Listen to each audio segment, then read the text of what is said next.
about Russian disinformation, its impacts, and ultimately its causes. So it's difficult to know where to begin. First of all, Russian disinformation has been picking up steadily during the Putin government, which, is 22 years now. But it really wasn't until just before the election of Barack Obama that it really started getting big and that we started seeing things like the bot farm come into play. Now, the bot farm is designed to basically seek out issues that will cause angst among Americans and then try to drive wedges on social issues that will turn us against each other. So give you an example of some of their bigger successes until recently. If you go pre-2020, let's start there. Probably the biggest ones were trying to take issues such as Black Lives Matter and coordinate action with groups that were opposed to Black Lives Matter. So, for example, if you were attending a BLM event and you discovered that there was a Blue Lives Matter event very close by, that was probably arranged by Russian agitation and propaganda. Similar issues have happened on both sides of the abortion issue. Similar issues have happened more recently on COVID.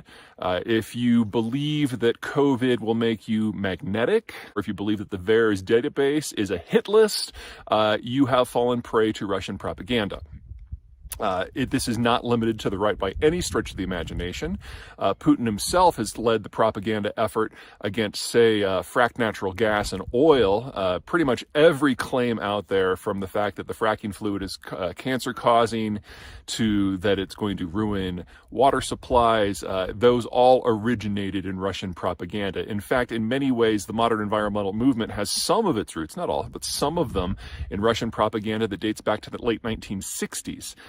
In the immediate aftermath of World War II, when the United States had just nuked 2 Japanese cities and was in the process of building out a nuclear attack fleet and building civilian nuclear power reactors, in the 1950s and early 1960s, Americans were broadly okay with all of this. But Russian propaganda, then Soviet propaganda, started agitating and gave some of the founding roots to what we now know as the environmental movement. Now, it's obviously taken on its own life since then, but the Russians have never stopped trying to malign Western oil and natural gas production in order to give them more leverage, and it's worked very, very well in Europe, where we've seen an almost collapse in the ability of any of the mainland states in Europe to produce natural gas and oil at all because of public opposition that is rooted in Russian propaganda. In no place has this been more true and more dramatic and have a bigger impact on policy and strategy than in Germany, where, Germany 20 years ago was still producing almost half of the natural gas that it used. Now it's less than, I believe, 5% today. And most of the methods that were used to produce that gas in Germany in the 50s, 60s, 70s, 80s, and 90s are now actually illegal in Germany. So if you want to talk about the 2 biggest successes that the Russians have experienced with their propaganda in recent decades, number 1 is in Germany with energy policy, and number 2 is in the United States with vaccine policy, because we have over 1 million dead Americans because of COVID, and the Russians are literally celebrating because they've never been able to kill that many Americans, and certainly without generating a lot of retaliation from the White House. Okay, now, at the moment, a lot of Russian At the moment, a lot of Russian propaganda is in abeyance because as soon as the Ukraine war started, a lot of Western institutions, whether intelligence or security or regulation, shut down a lot of the avenues that the Russians have for pushing disinformation into Western societies. That's great. I saw that on my own feed, where probably half of the shit posting that was hitting my feed on Twitter disappeared in a matter of like 4 days. Since then, they've had to become more direct in working through a series of shills that they literally pay. There's any number of those that are opportunities, and some of these people are actually in public office. The 2 that are, of course, most note are Viktor Orban, who is the Prime Minister of Hungary, is just a Russian stooge at this point, and Josh Hawley, the Republican senator from Missouri, is, if not on the payroll, really, really dumb and falling for everything that they tell him. Oh, and by the way, people, do not email me things about COVID or about environmental issues that I'm going to be talking about here, proving that I'm on the wrong side of things, because 9 times out of 10, what you send me is a word-for-word syntax paste from Russian disinformation. I mean, honestly, just go on and Google any phrase that sounds a little off, and you will find hits for it in Russian media. I know it hurts. Nobody wants to be told that they've fallen for something. And that's part of the power of propaganda, is once you've fallen for it, you have a vested personal ego interest in following through. But it honestly is just leading you to make worse and worse and worse decisions. Okay, so why do the Russians do this? In part, it's from a position of weakness. The Russians now know without a doubt that they can't face American forces on the battlefield. The Ukraine war has proven that. But part of it is rooted in what they know and what they're capable of. Hang on, gotta switch hands. This is a long one. We're already at 6 minutes. Russian territory is not like the West. It's not like the United States in specific. So here in the United States, the land is great, and there's a lot of natural buffers between American population centers and other population centers. So our government has always been able to take a bit of a back seat. That's one of the reasons it's just so painfully incompetent at so many things. It's never had to be good. That's not how it works in Russia. Russia is a cold-temperate territory with fickle precipitation. The land quality is abysmal. Population density is low. There are no internal barriers to movement.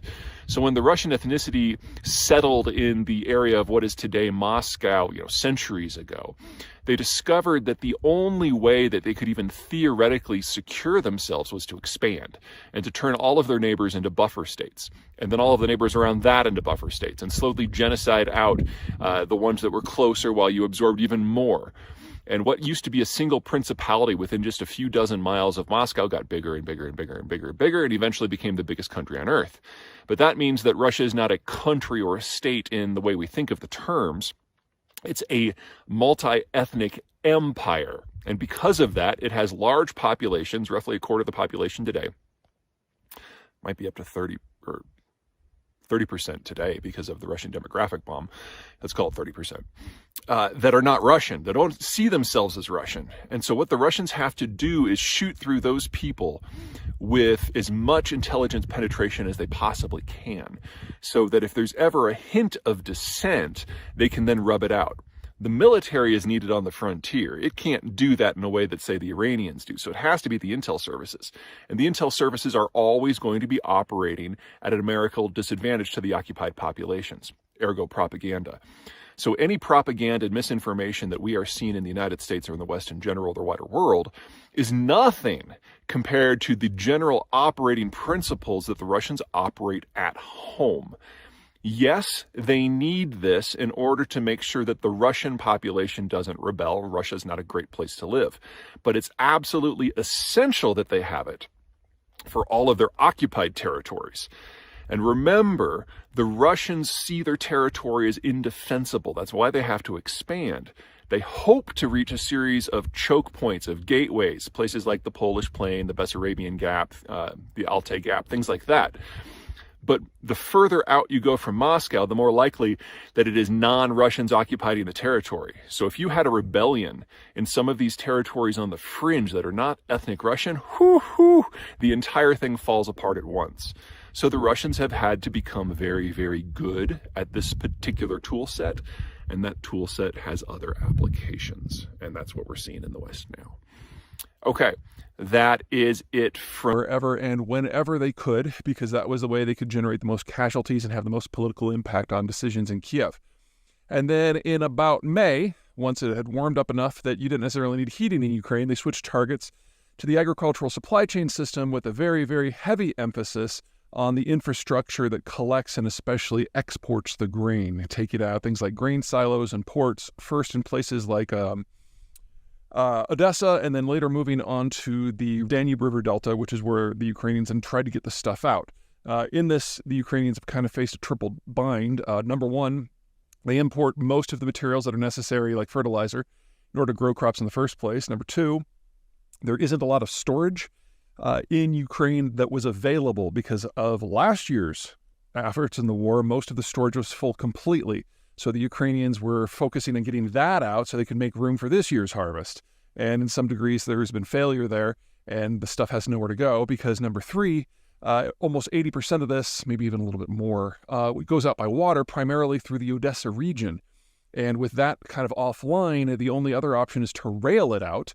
And that means you have a limited number of rail cars. You have to ship it through other countries that are already grain exporters, like Bulgaria, Romania, and Poland, who don't like the idea of that stuff being dumped on their market. So most of them have barred Ukraine from having terminal arrivals for their grain, and you have to just keep on going. So for every kilometer you have to go further, that's a kilometer that rail car has to be committed.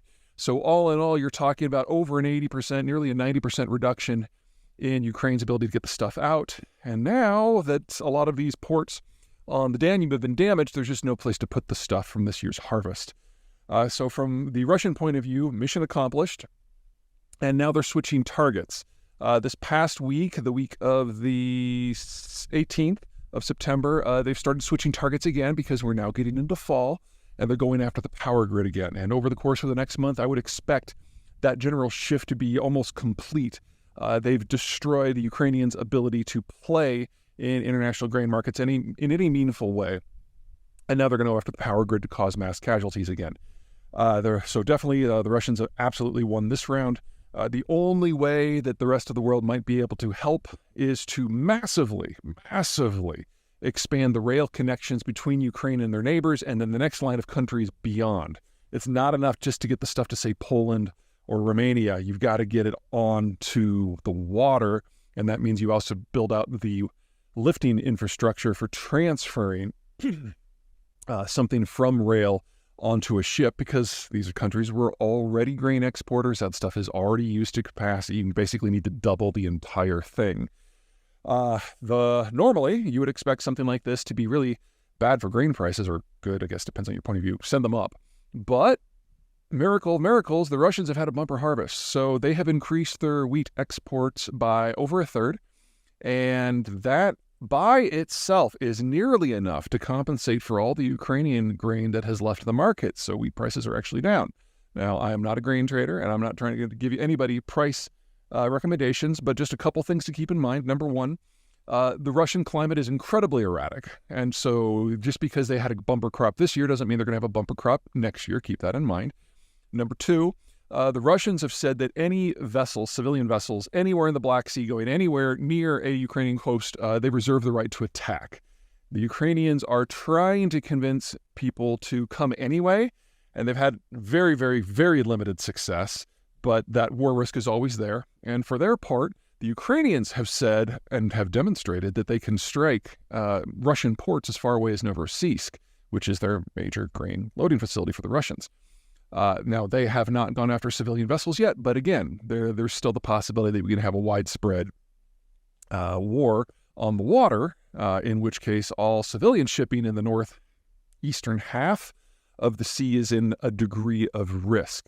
So for the moment, there's enough grain out there. I'd not get used to it, but at the moment, that's where we are.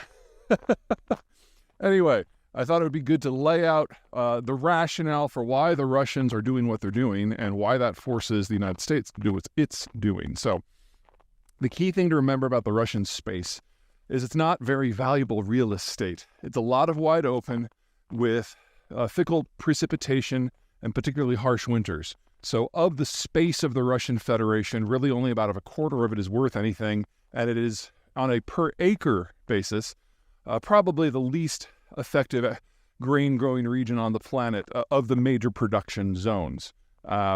Poor precipitation, hot summers, frigid winters, just not great stuff. It has never been able to generate the amount of capital from agriculture that is necessary to knit the place together in a meaningful road infrastructure like you would have in a place like Argentina or the United States or Western Europe. And so anything that has to be transported in the Russian system has to be transported by rail. So they've got a decent-ish rail system and no national road system to speak of.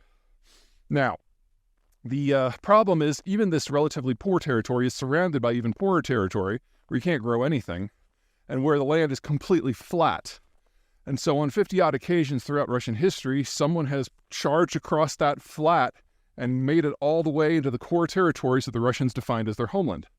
The only way that the Russians have ever been able to fight back is by waiting for winter, because whoever the invader was is able to maneuver because they were able to cross these huge distances, whereas the Russians can't even maneuver in their own space. So they basically wait for general winter to drive the enemy away. In the case of the Nazis, that took a few years. In the case of the Mongols, it took centuries. You can see the problem. The only way that the Russians have ever discovered that they can fight a war against an invader is to prevent that war from ever happening in the first place. And that means preventing the foreign forces from ever actually accessing the interior of the Russian core territories. And that means expanding out of their good land through that kind of empty buffer zone until they reach a series of geographic barriers that you just can't run a panzer through.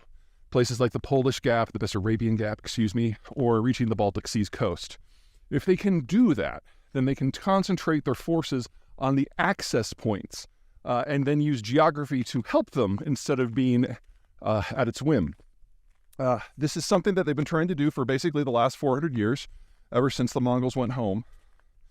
And it is something that they achieved in World War II. They plugged all of the access points. There's 9 of them. But then the Soviet system collapsed. And the Russians, because of all these new independent states that used to be their territories, became independent and took control of almost all of those access points with them. And most, if not all, of what Russian foreign and strategic policy has done in the last, 25, almost 30 years now. No, 30 years, totally 30 years, has been about reestablishing a Russian footprint in those zones. Ukraine is one of those, is on the way to 2 of those access points. And so the Ukraine war isn't the first time that the Russians have launched a war to try to achieve a more secure external border. It's the 9th since 1991. This war was always going to happen. And the Russian collapsing demographic picture means it was always going to happen about right now. But the war has definitely evolved in a way that a lot of people, myself included, did not expect.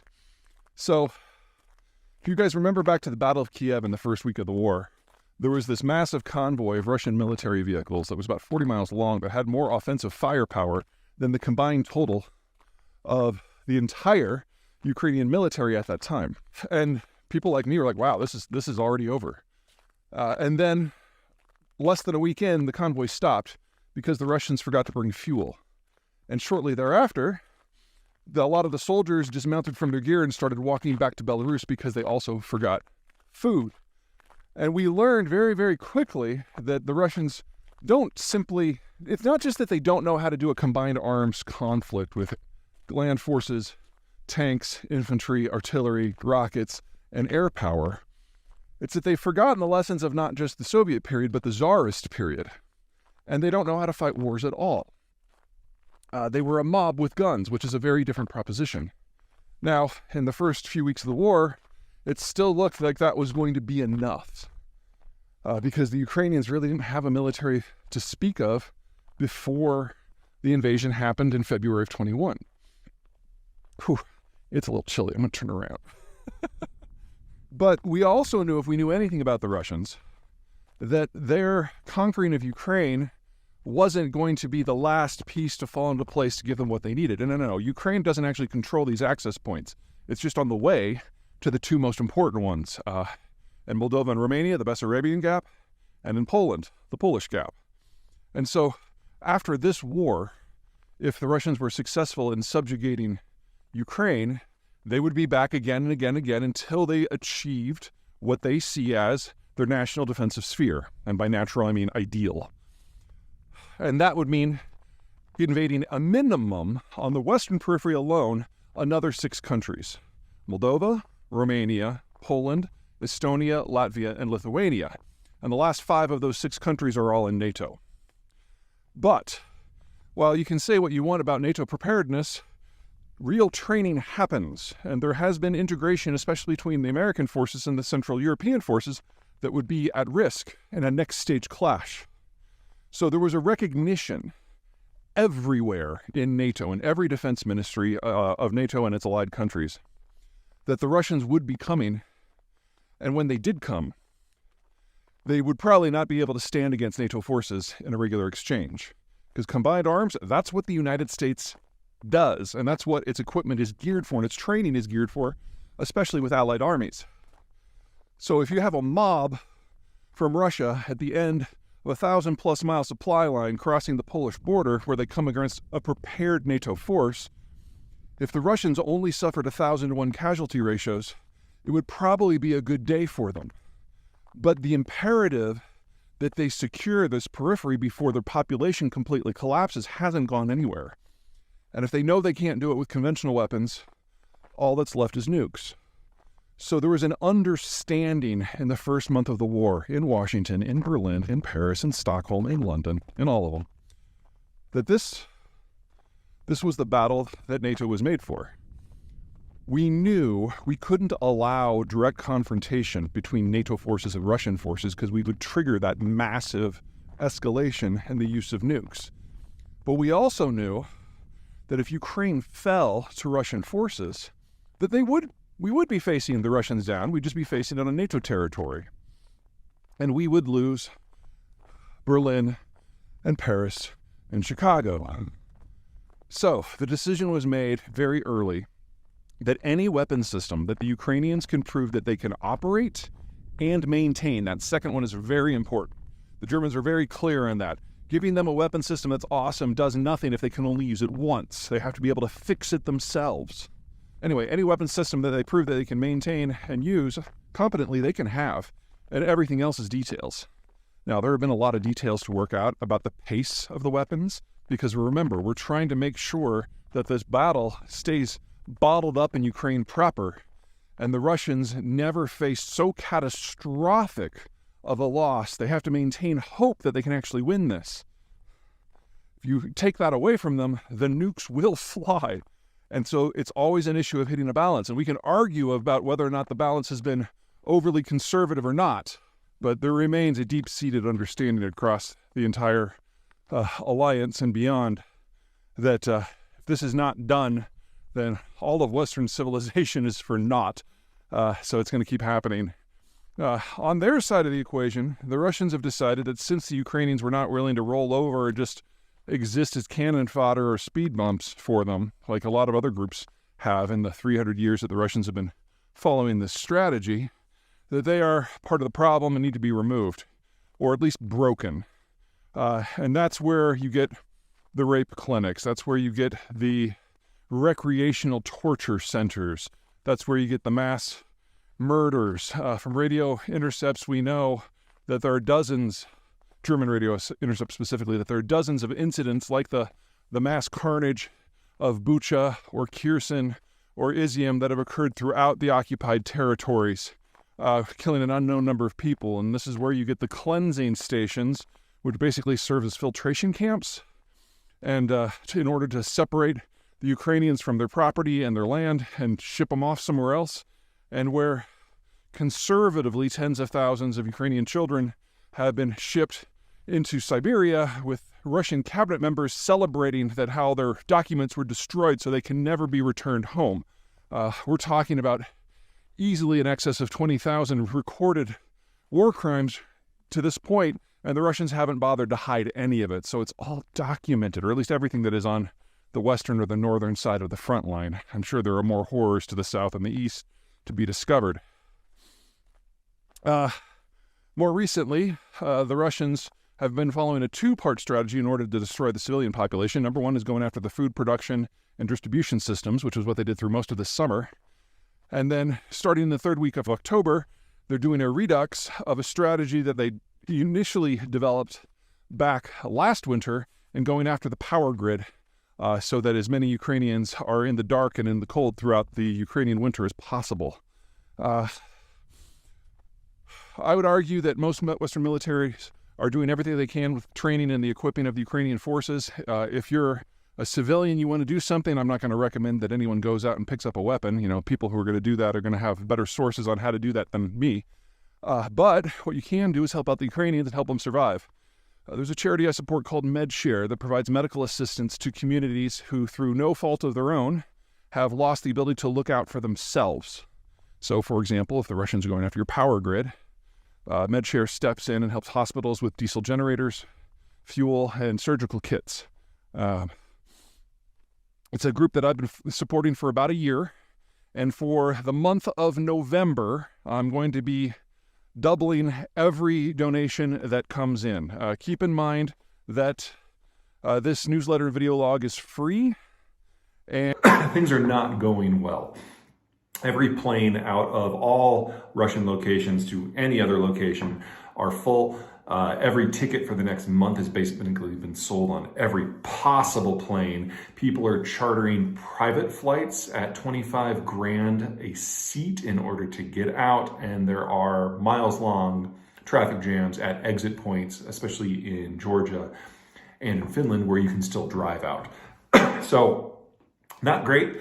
The angles for this are both military and demographic. So the Russian strategy for all of its wars has always been about numbers. The Russian core territories are very, very poor, not in resources necessarily, but the weather is awful. So if you're talking agricultural output per acre, it's among the lowest of the major agricultural producers. And that means that the strategy the Russians have to use is not necessarily for high value added equipment in order to prosecute their wars, but instead for just mass numbers, human wave tactics, subjecting their foes just wave after wave after wave of poorly skilled, poorly trained, poorly equipped soldiers until the numbers win the day. Now, the Industrial Revolution changed the math of this somewhat, because once you get to the Industrial Revolution and things like steel and railroads and machine guns, movement becomes easier and faster. You can deliver damage at range, and so you can become a little bit more precise. But in the case of Russia, it hasn't been as much of a game changer as you might think, because most of the countries that Russia borders have industrialized deeper and more quickly, going back to the dawn of the Industrial Revolution itself, and there's no exception there today. So it's still a numbers game. The problem is human wave tactics don't work when the other side doesn't simply have machine guns, but artillery and air power. And because of the Russian incapacity to train and because of their logistical incompetence, now on the Eastern Front, in places like Donetsk and Luhansk, in most battles, the Ukrainians are fighting as a near-peer power. They've managed to capture enough Russian equipment that the Russians are no longer enjoying a 10 or 20 to 1 artillery ratio. It's something much more close to even. So we've already had some reports that some of the draftees have gotten 1 day of instruction and then were shipped off to the front and have already charged into the Ukrainian lines and gotten massacred almost to a man. How reliable those reports are at this point, it's a war zone and it's Russia, so we really don't know, but it does kind of fit the historical pattern. Second, there's another aspect to the revolution and how it has empowered the individual. It's not just about tanks, it's about passenger cars. People are a little bit harder to corral in the industrial age than they were in the pre-industrial age. So when you want to go and draft someone, and if you've got a car and you don't want to go into the army, especially if you're just going to be used as cannon fodder, you run. And so we've got those traffic jams at the border. And even if you're just in your car going from city to city, it makes it a little bit more difficult for the Russian authorities to find you. So far, the low-end estimates that I've seen 1 week after the draft started are that 300,000 Russian men, primarily in their 20s, have fled the country so far. That is supposedly how many people the Russian draft is supposed to activate in this first phase. It'll probably be more than that in time. But the Russians only have 6.8 million men in their 20s. So losing people in the hundreds of thousands is not a rounding error. And if you combine this numbers game with human wave tactics and the industrial ability to either flee or mow down the troops, you need a lot more numbers than you would normally, and 6.8 million just isn't probably enough. And that's before you consider that Russia was in a state of advanced demographic decay. It no longer has the numbers that it needs in volume. The bottom line of all of this, still Russia's war to lose. They've may not have the numbers they've had relative to their foes in the past, but they still have more than enough. But if they continue to underperform, not only are they looking to lose this war, but this will absolutely be the last conventional war they fight because they simply don't have a replacement generation being built. And the age... Now, we've all seen the stories about the Ukrainians and the Russians using drones to identify and target assets on the other side. But the new news is that the Russians are having so much of a problem with their own drones and so much difficulty replacing the ones they've lost they have turned to a most unexpected source for materials. Not going onto the international market in the traditional sense, not going to the Chinese, going to the Iranians, who are not exactly what I would consider a modern industrial power. Specifically, the Russians have purchased what looks to be a few dozen of the, let's see if I can get these pronunciations right, Mohajer model and the Shahed model. Both of them are capable of carrying multiple 40 to 80 pound air to ground munitions. The Mohajer has a range of about 120 miles. In theory, the Shahed can go significantly further, perhaps more than 1,000, but both of them require ground control capability. And since the Iranians don't have a single satellite, we really don't know what their maximum range might actually be because they've never demonstrated anything except for relatively short range capability. More importantly, both of these new drones, new to the Russians, require runways for takeoff and landing, so they can't be used in an advanced position. They're more to be used as kind of a replacement for fighter bombers in places where you know there's going to be a target-rich environment, which is not the sort of environment the Russians have really been dealing with, and certainly not the kind that the Ukrainians have been dealing with, because then they would need the runways. Anyway, some folks are a little bit nervous about anything that puts Iran and Russia into the same sentence, but I'm really not. Iran is not an industrial power. They have manufactured less than 300 of these things for their own, and even if all 300 were suddenly to be thrown into the Ukraine war, the restrictions on where they can operate and what they can do means that they're probably not going to be having a big impact on any particular battlefield, even if they work well. And some of the reports that we've gotten out so far suggest that they're absolutely not working all that well. If anything, I see this as an extremely enlightening sign of just how much trouble the Russians are in with their industrial and technical collapses. It's clear from the sort of equipment that the Russians are bringing in that they can't replace anything at scale. And so they're dusting off tanks that were built in the 60s and haven't been modernized since the late 70s to be their new mainline tanks.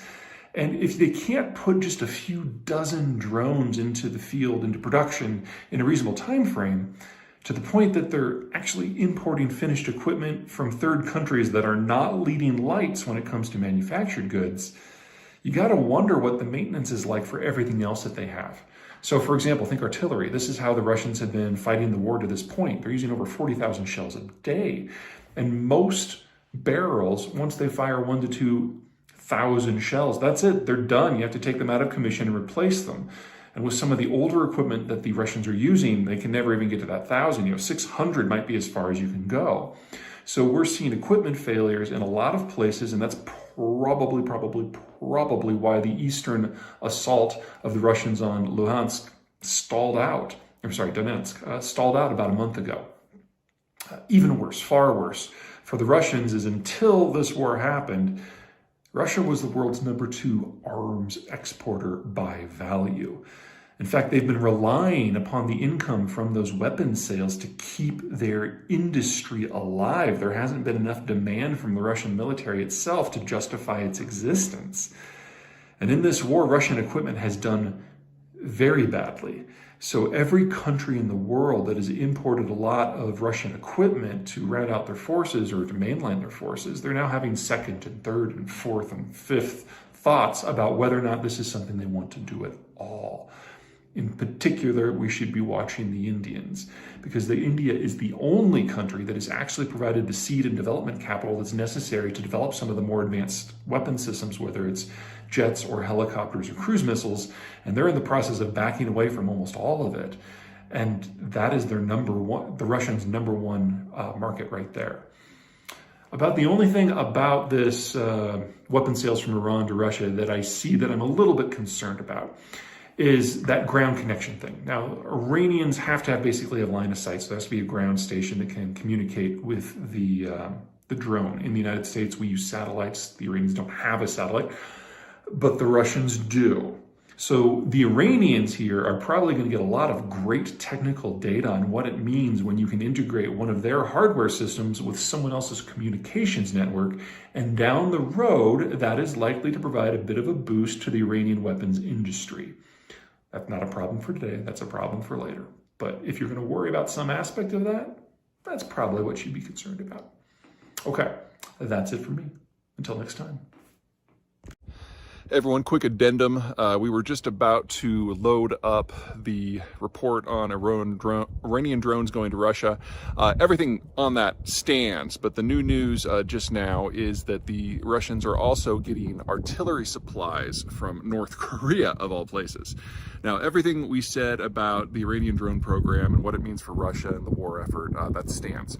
However, Russia is the world's single largest artillery force, and it has the world's largest artillery manufacturing capacity, and it has the world's largest artillery shell stockpiles by far, just huge amounts compared to everyone else.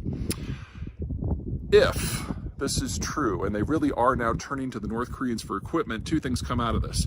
It means that the Russian military-industrial complex is already in a state of collapse. If the one thing that we know they're good at, they can't even maintain flow rates, then this is the end of the Russian military capacity over the next few years. And that is obviously something with significant impact, so we'll have to wait and see. Second, we haven't gotten a good look at the inside of the North Korean military complex since 1953, the last time they were involved in general hostilities. So if we're about to see millions of North Korean artillery shells being used by the Russians, we're finally going to get a good look at what the North Koreans are capable of. What they call a partial mobilization of about 300,000 troops. So I just wanted to get this out there real quick so you guys understood the context and the why. So first, a touch of background. The Russian space is incredibly low value. The agriculture that exists there is very poor by global standards. So they've never been able to generate the amount of capital that's necessary to have a real road network. If you want to get anything moved from A to B, it's going to almost exclusively go by train, which is part of the reasons why logistics in the Russian army have become so poor, especially in the Ukraine conflict. And why the Ukrainians were able to take a couple of rail depots in eastern Ukraine, in Kharkiv, a couple weeks ago, and the front just collapsed. In fact, there's signs that we might be seeing a repeat of that elsewhere in the Donbass, as the Russians are now discovering that they're actually outnumbered locally, and that with all the captured equipment, the Ukrainians actually now have more artillery and more ammo.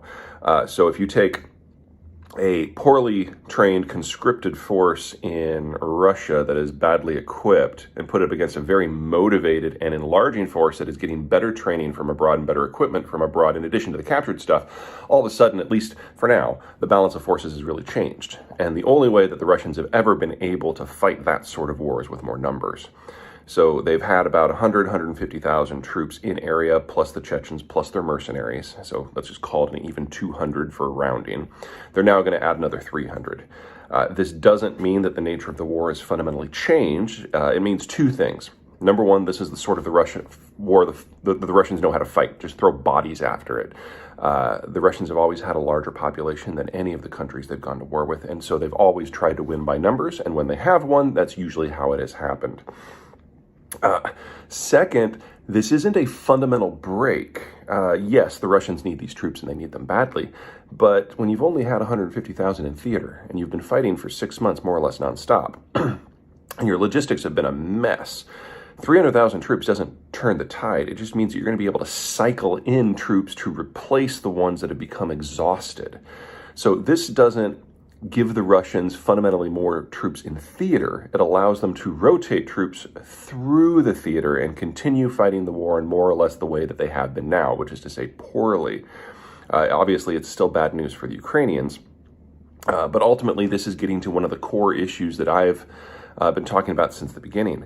The Russian demographic is horrible, and between guts or massive increases in the death rate or massive decreases in the birth rate, or both, because of World War I, famines, World War II, the Brezhnev mismanagement, the post-Cold War collapse, there's these deep gouges out of the population structure across the Russian system, with the deepest one in people aged roughly 15 to 30, because you've got a stacking up through the generations of bad things that happened in World War I and World War II and post-Cold War. That's where all these troops are coming from. So we've already got about 200,000 men in theater who are in their 20s. We're now adding another 300,000, and we're starting to get to the point where the Russians just aren't going to have any more men in that generation to throw at this at all. And I don't know if you guys were aware, but people in their 20s are the ones who usually have kids. So we're taking what is already the most demographically fragile demographic, and putting them into an open-ended war, which makes it very difficult for them to father or raise children. This is potentially a country killer. Before, I thought that this was Russia's last war. Now I'm certain of it, or at least the last war they can fight with conventional forces. Now, will the Ukrainians be able to repeat the feats they've been doing? It's entirely possible, but keep in mind the scale of what needs to be done here. With the size of the territory in question, the Ukrainians need to pull off what they've done in the first 2 weeks of September another 20 times. I'm not saying that's impossible. I'm just saying that that is the scale of what is going on here.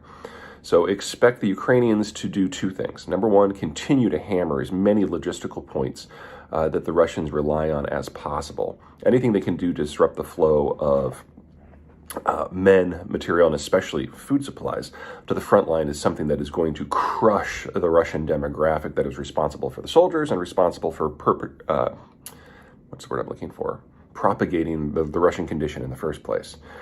Second, look for them to reach specifically for transport nodes, not just ones that are near the front line, but ones that might seem a bit of a Hail Mary, not to strike, but to capture. The one I am most interested in, of course, is Mariupol, because if the Ukrainians can reach Mariupol, they basically isolate Russian forces throughout southern Ukraine. And then you're talking about 100,000 Russian troops that are just stranded with no hope of resupply at all.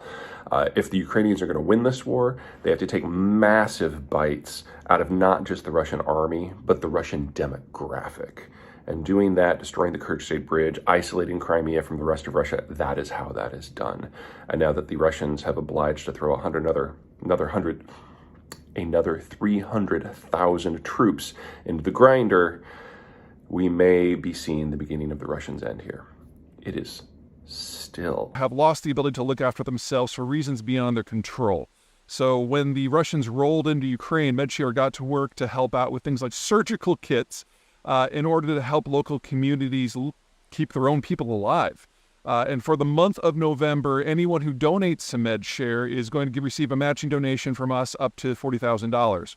Well, the big news is I just heard that one of our followers has stepped up with their own matching grant. So the first $80,000 from this campaign will be matched. So if you're looking for a way to save a lot of lives, sorry, it's just, it's not often you get this kind of good news in this world. So thank you for everyone who's given already. And thank you for our new sponsor. And thank you for everyone who's about to help out. A reminder that the newsletter's free. And as a result, we ask that anyone who does have some spare change to give to MedShare, please do. And now back to our originally scheduled program. Everybody, Peter Zeihan here, coming to you from my home office in Colorado. I haven't done a Ukraine update in a while because there's been a lot of cross currents. The front hasn't moved very much, and in most people's minds, that means a stalemate. And there's definitely some truth to that. We'll get into that a little bit. But there have been a lot of change in tactics on both sides. This is the first year that the Ukrainians have brought tanks into the fray and tried to do combined arms. However, the American style of combined arms, the NATO style, also includes air power and at least air parity. And the Ukrainians have nothing like that. So they've discovered that sending in lots of armor without air cover is, well, it's gone for them as well as you would expect it would. So they've kind of devolved back to some older strategies that they were using in the first part of the war, using a lot more small units. And that means the pace of activity has been necessarily slower. They have achieved a number of points of breakthrough in the first, second, and sometimes even the third line of Russian defense, but the Russians have been proven able to put up more and more and more mines to slow the Ukrainians so that they've never actually been able to achieve any sort of breakthrough. So we've had a lot of incremental changes in the front, but nothing like the big breakthroughs in places like Izium or Kherson like we saw last year. For their part, the Russians have been innovating their strategies as well. Maybe innovating is the wrong word. They've done a silent call-up of a couple 100,000 more troops and just threw them right into the meat grinder and a place called Advitka, sorry for the pronunciation there, which is not too far from other places that the Russians were basically doing human wave tactics last year. And they're having very similar results. Very, very, very slow going, gaining meters a day at the cost of thousands of lives. But in the last, let's call it 2 weeks, the The Ukrainians seem to be trying something new, and it would normally be something that I would just say is suicidal. But let me give you an idea of what they're doing, and then maybe you can choose for yourself. So let's do a fun little screen share, go to Google Earth because it's awesome. All right, we're looking here at southern Ukraine. And this is an oversimplification, but if you zoom in just a little bit, this river here, this is the Dnieper. That's basically the front line for a large portion. Basically, everything south of this line is now in Russian hands, and everything north of the line is in Ukrainian hands. And for those of you who remember to earlier in the year, the Russians thought that the Ukrainians were going to be pushing across the river. They blew up all the bridges, and especially this dam right here, which is the Novokakova Dam. And what that meant is the entire upstream reservoir, which is one of the world's largest, drained over the course of just a few days and flooded everything to the south of this point. So this whole area became flooded. You can call that a war crime. You can call that deliberate destruction. You can call that whatever you can call it, an accident. Call it whatever you want. But what it did do is turn this entire southern section into kind of a no-go zone for most vehicles, because you had exposed riverbank above here, which was muddy, or lake bed, I guess that was muddy. And then down here, you had flooded riverbank that was muddy. So the Ukrainians who had wanted to hit the Russians in 2 or 3 different places suddenly found this entire swath became non-viable. Well, what we've seen in the last couple of weeks is the Ukrainians have been probing across this river in force and actually holding ground, not just using small units, but larger groups of troops. It's unclear just how many, but the point is they haven't been going over at night, mucking things up, and then running back before dawn. They've been going and been staying there for days. And the Russians have seemed to be incapable of dislodging them. And my first thought that this is just suicidal, because if you're Ukrainian and you don't have a bridge that you can retreat across, anytime that the Russians are able to bring any sort of artillery or even just infantry to bear on your position, there's nowhere to go. Your back's against the river. You're just going to die. That's not what's been happening, because further to the east, the Russians have been throwing human waves at a very specific location, that Adovinka, again, apologies for the pronunciation. And that's all of their available troops in the area. The Russians are hitting that spot to prevent the Ukrainians from having a breakthrough further east in Zaporizhzhia province. And what that means is it's been difficult for the Russians to get reinforcements and material and just fuel into this zone right here. So let me zoom in a little bit more. You can see how the geography is working against the Russians and for the Ukrainians in this point. You've got these sand dunes area, the nature park, where there's no infrastructure at all. And then you've got clusters of Russians over here at this junction point of the transport system and at this junction point of the transport system. And so what the Ukrainians have done is land all the way across the river throughout here to keep these two groups engaged. And then they've used their artillery from the other side of the river to just decimate the parts that are in here, basically making this a no-go zone for the Russians, which has allowed the Ukrainians to build up a bit of a bridgehead. Isn't quite the right word because there's no bridge, but you get the idea. Any forces that are over here in the east, any Russian forces that are over here in the east, are under pressure because of that massive battle further east, and it's difficult for the Russians to get anything through that zone to then resupply their troops further to the west. And any groups that are here on the west side of the sand dunes get their supplies through Crimea, but the Kerch Bridge has lost both its rail connections and half of its road connections. So the Ukrainians are able to play fast and loose in this area, and they're increasingly poking left and right, or west and east, especially to the east, because if they can dislodge the Russians here or simply enter into a bit of a war of movement, then this entire zone over here, which is occupied territory, becomes in play. For those of you who have been following the war since the beginning, the city of Mariupol is right over here. And Mariupol can really only be supplied by road now. And the places where the Russians and Ukrainians are attempting to basically have a mutual breakthrough of each other's lines are around in here. So all of the Russian forces are going to this zone, leaving this entire southern swath potentially with very limited supplies. And so if the Ukrainians can break the connection here, then these little connections that are all that allow stuff to go from Crimea north all of a sudden are pinched off. and you could have theoretically a bit of a breakthrough. Now, there are a lot of moving pieces on this. I'm not suggesting this is where we're going, but this is the sort of tactic that you normally wouldn't expect to see, and we've now been seeing it for about 2 weeks, so it's something to keep your eye on.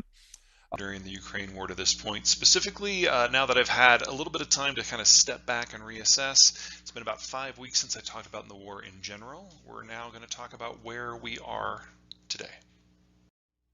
The single biggest takeaway of the last 5 weeks is that everything, and I mean everything that the Russians were bad at before, propaganda, logistics, precision, training, maintenance, equipment, everything that they were bad at before, they're worse now. The Russian offensive has stalled pretty much everywhere, and there's two big reasons for this. The first, and the most spectacularly, and in many ways impressively, is that in the past 6 weeks, Ukraine has shifted the type of war that it is fighting. They've gone from predominantly trying to arrest the Russian advance with things like Stingers and Javelins, shoulder-mounted weapons, to an ever-increasing number and ever-increasing style, heavier artillery. That has enabled Ukraine to increasingly strike deep behind enemy lines, blow up ammo dumps, destroy logistical hubs, damage infrastructure, and even get to the point of assassinating military leadership. Some of the Wagner bases, these are Russia's mercenaries, have been just destroyed. In other places, they've found out that a number of officers were getting together for a happy hour and they hit the bar. The degree to which the Ukrainians are able to put targeting information either from their own human network or signal intelligence that is provided by the Americans and put it to use has been very impressive, and it has snarled the entirety of the Russian advance in both the east and the south. Second, and perhaps even a little bit more significantly than the Ukrainian increasing battle prowess, is that Russia may be running out of ammunition. Now, the Russians don't fight wars like most modern militaries, certainly not like the United States. The United States does high impact, long range, deep penetration to prevent the front from ever even forming. That's not how the Russians do it. The Russians use trains to supply a nearly bottomless supply of materiel and fuel and ammo to the front line, and then they assault the entire front line with a massive amount of artillery, destroying everything they see in their path and incrementally advancing maybe a mile a day. Now, Russian maintenance of anything has never been great, especially in the post-Soviet system, and explosives, like food, have use-by dates. Typically for artillery shells, you don't want to use anything that's more than 20, 25 years old. Well, Russia really hasn't built much in the last 30 years. We don't know a huge amount about Russian conventional forces because they're not sharing the data, but we do know that they faced a massive industrial collapse in the 1990s that they never really recovered from. And they have fought 3 artillery-intensive wars since the Soviet collapse, 2 in Chechnya and then 1 in Syria. So now the Russians are attempting to advance over a front that's 1,000 miles long, with a burn rate for their artillery in excess of 40,000 shells a day, going through a relatively small, by Soviet standards, arsenal that has been acquired since the Soviet collapse, when the industrial system collapsed as well. Any equipment, any shells that they're going to use that are not from that stack are things that were built before 1989, meaning that they're in excess of 30 years old. We've seen reports several a year in Russia going back 30 years that every once in a while one of these shells, because it falls or just has a problem, cooks off, and the entire ammo dump goes up. It's entirely possible that some of the explosions we're seeing in places like Beograd or Western Russia are not actually being caused by the Ukrainians, but by the Russians' manhandling of their own equipment. But regardless, that burn rate, 40,000 a day, is not something that anyone could maintain at length. So while the Ukrainians have been using more and more artillery with higher and higher range and more accuracy, more and more intelligently, Russia's been shifting in the other direction, using older and older shells, which have a higher chance of blowing up in the barrel or not detonating when they actually arrive, and the logistical trail of getting that stuff to the front is getting longer and longer and more disrupted. So rather than the broad, if slow, advances behind a hail of artillery like we were seeing out of the Russians in May and June and early July when I last addressed this topic, instead Russia has been hitting high-profile targets such as train stations and malls, big static things.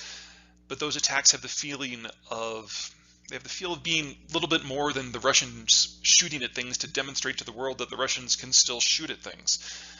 Tanks and infantry are not following up on any of these attacks, whereas with the Ukrainians, they've very clearly been setting the stage for something much more significant. That much more significant is now on play. On August 29, the Ukrainians began what they claim to be is a significant military offensive to recapture the Kherson region. Now, for those of you who remember back to the beginning of the war, Kherson was the only major city that the Ukrainians ever lost to the Russians. It's the only regional capital, and it was a bit of a surprise because it is in a relatively defensible position on the north side of the Dnieper River. We'll talk about that here in a minute, but first, all the normal things that plague offensives are appropriate to think about here. They trigger higher casualties among the attackers and the defenders. They require more troops. They require better logistics. They're more vulnerable to disruption. All of that stands. Also, you have to consider that this isn't simply Ukraine's first significant offensive in the war, but this is Ukraine's first significant offensive ever. Russia first captured Kiev in the 1600s, and it has been under some flavor of Russian administration almost the entire time since then. There is no national history of military conflict in Ukraine independent of its position as a cog within the Russian system. So all the concerns that people have about whether the Ukrainians can carry the water on this, all relevant. But two things matter. The Ukrainians have continually surprised to the upside, and the Russians have continually surprised to the downside. So what should have been a wildly unbalanced war that should have been over 4 months ago, all of a sudden, if not a conflict among equals, is suddenly looking like a little bit more of a fair-ish fight. And that means we have to look at what's going on in Kherson. First of all, where is it? Here's a map we've pulled from the Institute for the Study of War, which is brilliant. Anything in red is a territory that the Russians have captured since the beginning of this conflict, which began back in 2014. The zones that are outlined in black are the territories the Russians captured in the last war, and everything with the red outline are the territories that they've captured since February 22, when this war began. The most important thing to note there is that Kherson is in the extreme western part of the section that the Russians have captured. And you'll notice that double red line coming down just to the northeast of Kherson. That's the Dnieper River. And let me show you why that is significant. Here we are looking at southern Ukraine. To give you an idea of just where everything is, the red line down at the bottom, everything south of that is the Crimean Peninsula. Those are territories that the Russians have controlled more or less since 2014. You move north of that, and everything that is to the south and east of this big swath of water, that's the Dnieper River, is under Russian control pretty firmly. You go further east on here, you will see eventually we will hit Mariupol. They're just to the west of that yellow line. Back over to Kherson. Now, the one place where the Russians have succeeded in crossing the Dnieper River is at Kherson and Kakhovka, which are right here. Kherson's with the red and Kakhovka is upriver a little bit. And they control most of the territory just to the north of this zone. In fact, they made it almost all the way to Mykolaiv, which is this little city up here in the northwest of Kherson. Now, normally, if you were to tell me that the Ukrainians were attacking the Russians and their smaller population with a smaller military with less equipment and less training, I would have just kind of laughed it off. It's one of the reasons why I was one of the people who thought that the war would have been over by now with the Russian victory. Thankfully, I was wrong. But what is in play here is a little bit different. And I would like to think that if I saw this specific fight brewing a few months ago, that I would have given more or less the same assessment. Let's zoom in on Kherson so you can see what I'm talking about. River City, it's the final packaging port, it's kind of their New Orleans. But you'll notice that in the river here, there's nothing crossing it. In fact, you have to come up here to the far eastern rinks of the city before you hit the only bridge in Kherson. And this is a bridge that the Ukrainians have been hitting off and on for the last few weeks with some of those high range, high accuracy artillery rounds. So the bridge is still standing, but it is now close to heavy equipment traffic because it is no longer structurally sound enough to take, say, a tank. It can still take civilian traffic, but that's about it.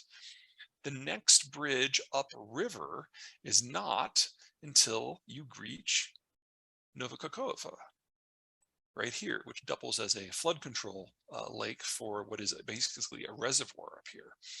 And once you're done with that one, the next bridge up is all the way up here at Zaporizhzhia. So that's it. Those are the three lowest bridges right here. Those are the three lowest bridges on the river. And any equipment that the Russians want to get to the north side of the river has to cross through one of those 3 points, really one of the two that are down in KHERSON specifically, or KHERSON and Kakova. So the Ukrainians have damaged those bridges so they can't be used for heavy equipment transfer, which means that the forces that are north of the river abutting Ukrainian forces in Ukrainian territory have to be able to get by with what they have already. Anything else has to be reloaded out of a heavy vehicle and into a smaller truck to be brought north. And that means in terms of the battle of forces, the Ukrainians have a very strong force advantage here. I'm not predicting that they're going to be able to pull this off. I'm saying that this is like one place where if you're going to go through some teething pains in terms of learning how to do an offensive against the Russians, this is where you would do it. And that's where they are doing it. There's also another complication here for the Russians. If it proves that the Ukrainians are successful and the Ukrainians are closing in on KHERSON and Kakova, Russian forces are going to have to evacuate on foot. They are going to have to leave all of their gear behind. And unlike the American and the Swedish and the German gear that we have to train up the Ukrainians one squad at a time, everyone in the Ukrainian military knows how to use old Russian equipment. This would be the single biggest military transfer to Ukraine of the post-war environment, and certainly of this war. It's difficult to come up with something that would not just be a bigger strategic or morale victory, but an actually victory in terms of the availability of material. All of a sudden, the Ukrainians might actually have what they need. So that's kind of the first big piece of this, that this is a realistic goal here for the Ukrainians, and then if they achieve it, they will get some outsized benefits. There's something more in play. Now, Novokakova is important not just because of the bridge, it's also important because of these two little things right here. What you're looking at here is a sluice gate that allows water to enter an irrigation canal. There's one right there at the city, and then there's one a little bit upstream. Now, the sole use for the water that's coming up here is for irrigation. And in fact, you can see it in play right by the gates. These are crop circles, not caused by aliens, definitely caused by irrigation. And if you follow that big canal all the way south, you eventually end up in Crimea, where that same canal, here it is right here, is used to distribute within Ukrainian territories, Russian-occupied Ukrainian territories in Crimea itself. Now, southern Ukraine has a similar moisture profile to western Kansas. So without irrigation, you're not going to grow anything except for a little bit of dry season wheat. If the Ukrainians succeed in capturing KHERSON, they will be able to either blow up or shut off that sluice gate, which means that Crimea will be high and dry. Now, in a typical season, Crimea imports over 80% of its food, anything that is not dry season wheat, from Russia. If they're able to get that irrigation water in, they're self-sufficient. So you're talking about a population of 2 million and the greatest concentration of Russian forces in Ukraine potentially being cut off from their normal food supplies. Now, they'd still be able to import food from Russia, but that brings us to the final point of this offensive. Because if the Russians lose KHERSON, if the Ukrainians can get that far forward, then with some of the new equipment, the Ukrainians would be able to blow up a nice little bridge here that it looks like, yep, there it is. This is the Kerch Strait Bridge. This is a road and rail combined piece of infrastructure, and at present, it is the only uninterrupted rail line that links Russia proper to Russian-occupied Ukraine. Now remember, the Russians suck at logistics. They're not very good at moving things by truck. Sometimes they actually have to unpack their artillery shells from their casings and move them move the shells by hand one at a time into like civilian vehicles for distribution. It's ridiculous. They have to fight by rail. This is the only rail link that comes in. If you move further north into Ukraine proper, there are other road networks that go into places like Luhansk and Donetsk, but there is not a rail link that goes into those provinces and then drops back south of the river into the areas that the Russians are actually occupying. So it's Kerch or nothing. And if the Ukrainians are able to blow up Kerch, then all rail supply for the entire force outside of Donetsk and Luhansk themselves are suddenly lost. And Crimea goes from being an incredibly strategically valuable platform that the Russians can use to launch into Ukraine proper into the most significant military vulnerability that post-war Russia has ever had. That's what's at stake here. Now, again, this is not a forecast. This is a projection based on what their goals are and where the targets are. If you'd asked me if they had a chance at this 3 months ago, I would have laughed, and all of a sudden now, things have changed. The Russians have underperformed, the Ukrainians have overperformed, the West has really come through with some more advanced equipment, and the balance of forces in the regions in question really have shifted. If Ukraine is going to win this war, this is how it's going to start. Okay. Germans have nationalized a couple of physical assets, refineries specifically that belonged to Russian state-owned oil company Rosneft, multi-billion-dollar assets. We've always known this was coming. As soon as you have the Germans and the Russians having a dispute over economics and strategy, they were going to start drawing lines, and this is one of the big ones. Now, the German strategy for dealing with the Russians going back 2 centuries has been pretty straightforward. They want to avoid a war because wars between the Germans and the Russians are awful. They fight in Poland, they fight in Ukraine, lots of people die, the weather's horrible, the terrain is wide open, they both commit atrocities, it's just wretched. So they try to avoid it, and they do that by trying to entangle their economies so they have a vested interest in not fighting. But ultimately it doesn't work out and they end up fighting, and it's horrible. So then they don't have to entangle again. What we're seeing now is the disentanglement and the preparing for a direct confrontation. The Germans, of course, hope it won't come to that. History suggests that hope is largely in vain. That's the bigger strategic picture. The economic picture is almost just as bold because we have now had direct entanglement between the Europeans and the Germans for going on 30 years, and now that all becomes unwound. So the Germans have fired the starting gun with some multi-billion-dollar assets they're taking away from the Russians. Expect every single joint venture that the two sides have and lots of property on both sides to basically be unwound and returned to their national authorities. And that is the end of this phase of Russian-European integration. Don't count on it coming back anytime soon because the demographic pictures on both sides are just atrocious. So this is where it gets real, and this is where we have a sharp severing. We'll talk about what's going on with the Chinese next. Denmark have received approval from the Biden administration to send their F-16s, their fighter bomber aircraft, to Ukraine as part of the defensive works.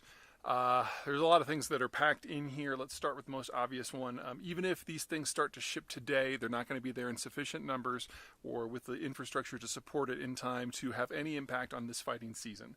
So the summer counteroffensive that the Ukrainians are fighting in an attempt to break the Russian position in southern Ukraine and Crimea, they're not going to be able to help with that at all. There's more to having the jets than simply having the pilots.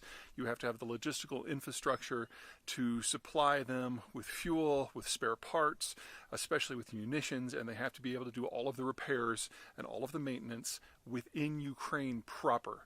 Now, we know for certain that the United States has been doing steps to accelerate this process over the last few months.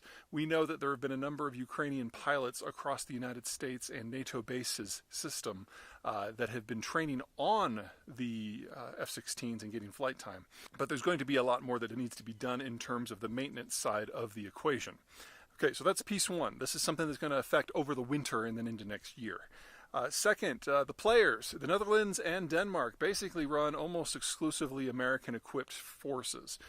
So there is no way that this came out of left field. Copenhagen and The Hague undoubtedly have been coordinating with Washington since the beginning on this, and if they're doing it, you can bet your ass that there are going to be any number of NATO countries up to and including the United States who are going to be following suit now that the seal has been broken. It's just a question of timing. Now again, this is something that's going to impact our operations over the winter and into next year, not right now. Third, what's next? The next big step of what the Ukrainians have on their wish list that they haven't gotten is longer range weaponry that will allow them to strike deeper into the occupied territories and, in their mind, ideally even into Russia proper. Now, the primary reason why this specific request has been denied so far by all of the Western allies is they don't want to provoke the Russians to a direct fight. But as the Russians move deeper and deeper into isolation, and as it becomes possible that this is going to be a broader conflict in economic terms, even if not in military terms, that argument has been losing luster in a number of places in the Western world. No one wants to start World War III, obviously, but it's pretty obvious who's doing the raping and the genocide, and that is no one on the west side of the line. So we are going to see longer range weapon systems. I don't want to comment on which ones because there's any number of things that could come into play. And the argument that they cannot be used within Russia proper is weakening as well. Now, it's a political decision if they decide to remove that stricture. But if you look at what's been happening over the last few weeks, the Ukrainians have been provided with Storm Shadow missiles by the Brits, and that's a longer range weapon system more than capable of striking into Russia proper, but the Russians have not once used it to do so. At the same time, the Ukrainians have developed a number of weapon systems, including drones launched by Special Forces troops and suicide drones that are maritime in style to directly attack Russian targets within Russia proper. They don't necessarily need Western tech to take the war to Moscow. And since we're seeing this blurring of capabilities, the idea that simply because a weapon has a range that could be problematic, that it automatically is problematic, that argument is fading very, very quickly. There's still going to be a lot of brackets on all of this. This is not going to be something that's going to change overnight. But now that they're going to be getting NATO fighter aircraft that clearly have the capacity, if you put an extended range fuel tank on them, to strike Moscow directly, you got to ask yourself, what else can be pushed across the line at this point? And that's the discussion that's going to be happening in Brussels, in London, in Berlin, in Paris, and Washington quite aggressively over the next couple of months. And by the time we get to the end of the year, I have no doubt that in addition to longer-range missiles, artillery systems, and jets, there'll be a whole phalanx of additional technologies going to be handed over in order to help the Ukrainians out. And for those of you who say that this is costing the United States too much, number one, check your math. With the exception of 2 Patriot batteries, every single other thing that has been transferred from the United States to this point has been spare parts and decommissioned equipment that we were going to have to pay to dismantle. So in many ways, the Ukraine war has saved us a lot of money. And second, if you think the money has been stolen, you're literally just making that up. Call your congressperson, because they have every day a full list of every piece of equipment, how it was used, how it was transferred, and how much money it actually cost the United States. And anyone who tells you otherwise is lying to you. All right? That's it. And the easy visa policies that they negotiated several years ago have already been suspended. But there are a number of countries, most notably Sweden, Finland, Poland, and the Baltics, that want to make it a more extreme ban that just prevents Russians from coming regularly at all. The template for this would be South Africa under apartheid. At that point, you had a country where 10 to 15% of the population basically imposed its will on everyone else. Ugly system. And as a result, the Europeans and some other countries prevented South African passports from being used easily in the rest of the world. And the point here wasn't necessarily to punish or force an immediate change. There was no way that an economic system as entrenched and beneficial to the minority, such as we had under apartheid, could be easily shifted just because of tourism. And that's not the goal here with Russia. Instead, it is to impress upon everyday Russians, just like they did with everyday white Afrikaners, that you are no longer part of the civilized world, and you will not be treated as such. And until such time as you start abiding by some really basic concepts when it comes to human dignity, you are not welcome in the advanced system. This is going to work both better and worse in Russia compared to South Africa. First, the worst. South Africa, under apartheid, was, if you were white, still democracy. There was still a political pluralism system, there were still votes, they still mattered. None of that is the case in Russia. Russia is a single-party state where even the, quote, opposition parties are actually just arms of the ruling government. So the opportunity for political dissent and pressure from change from below is very, very limited. But it might also work better, because the Russians who do travel, the ones that are going to be affected by this, are not your rank and file. South Africa had a much more robust middle class among the whites than Russia has. So the people who are now going to be losing access are the people who actually have access to money. And that means that opposition isn't from below to a degree, it's from above. Now, this doesn't spell political change, this potentially spells revolution. But one way or another, that is the future of the Russian Federation. The question is whether it's in the short term or not. Personally, I don't think so, but this is the sort of China. In the aftermath of the Chinese little snit fit, when Speaker Pelosi went to Taiwan and they basically started threatening everybody, the Defense Department decided that that is a step too far and that civilian aviation transfer technologies should no longer be allowed to the Chinese. And so today the Chinese are throwing sanctions on Boeing. Boeing has a number of planes that they already made for the Chinese that were kind of in abeyance that are no longer going to China anymore. And we are at the start of a firm technological split between China and the United States.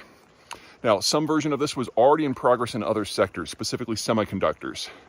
Because of new regulations that have been sketched out by the Biden administration that are basically taking Trump's texts and making them into permanent policy, the Chinese can no longer import any of the equipment that is necessary to make high and medium quality chips, and they can't import the high quality chips at all. Or more to the point, American sellers of this stuff that you can either sell to the Chinese government or you can sell to the US government. You can't do both anymore.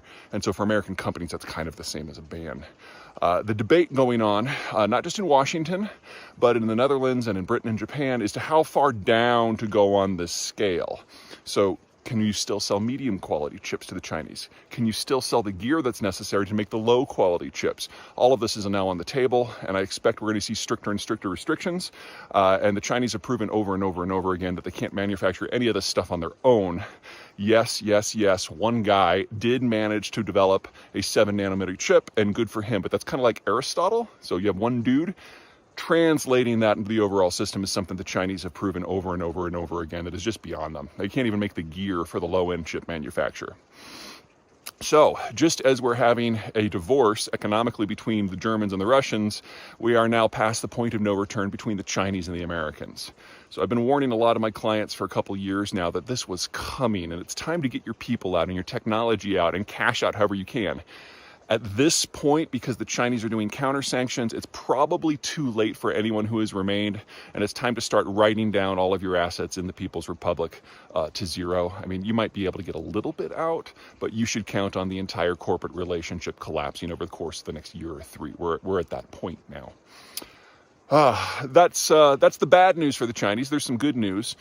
There was a summit yesterday in Kazakhstan between the Russians, the Chinese, and a handful of other countries that really don't matter to the strategic equation, in which Putin basically caved to everything the Chinese have ever wanted. Russia is so bereft for friends because of the Ukraine war. China's really all that's left that matters. And so China's been able to exact a very, very heavy price for very, very few concessions. In essence, on live television, Putin was forced to read Chinese talking points on everything that the Chinese care about, whether it's technology or the United States or naval issues or Taiwan, and to read it in the Chinese syntax. So basically, from a diplomatic point of view, this is the public equivalent of being down on your knees licking boots. And Putin had to do it all. And at the end of it, the Chinese didn't even really give anything back. There will be no tech transfer. There will be no weapons transfer. There will be no troops. Putin actually asked for troops. And all that the Russians are going to have is the right to sell raw commodities to the Chinese at a horrific discount, probably in most cases more than 30 or 40%. So the Chinese have basically turned Russia into a more loyal satrapy than North Korea has been, and that will absolutely have strategic consequences for both countries down the line. But the Chinese realize that while nationalism is a fun tool, you do not muck with the United States when national security is an issue, because they're already seeing that on semiconductors and aerospace, and very soon energy and agriculture and automotive. So the Russians didn't get anything that they were asking for.